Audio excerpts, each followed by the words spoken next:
শুক্রবার রাত 8:30 নাগাদ কাঞ্চনজঙ্ঘা এক্সপ্রেসে গাঁজা পাচার করতে গিয়ে বোলেরো গাড়িসহ গাড়ির মালিক রাকেশ দাসকে 19 কেজি 270 গ্রাম গাঁজা তার কাছ থেকে বাজেয়াপ্ত করে।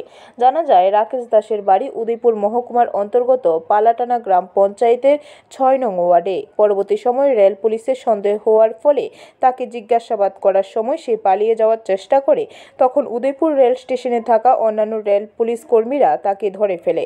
খবর দেয় উদয়পুর মহকুমা পুলিশ আধিকারিককে। পরে রাধাকিশোরপুর থানার পুলিশ ও মহকুমা পুলিশ আধিকারিক নির্মাণ দাস উদয়পুর রেল স্টেশনে পৌঁছে গাঁজা পাচারে অভিযুক্ত রাকেশ দাসকে গ্রেপ্তার করে রাধাকিশোরপুর থানায় নিয়ে আসে। উদয়পুর রেল স্টেশনে কলকাতা থেকে আসা কাঞ্চনজঙ্ঘা এক্সপ্রেসে রেলে এই ধরনের গাঁজা পাচারকে কেন্দ্র করে রীতিমতো চাঞ্চল্য দেখা দেয় শুক্রবার সন্ধ্যা রাতে।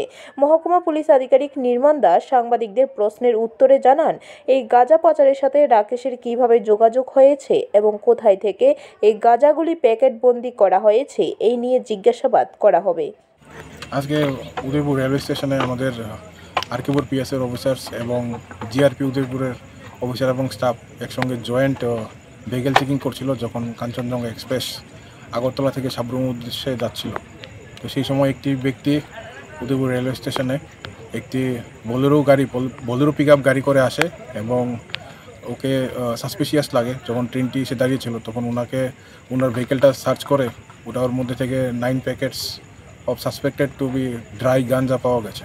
পরবর্তীকালে ওজন করে দেখা গেছে যার total weight 19.274 KG, 19 KG 274 gram. Bureau report, খবর ত্রিপুরা।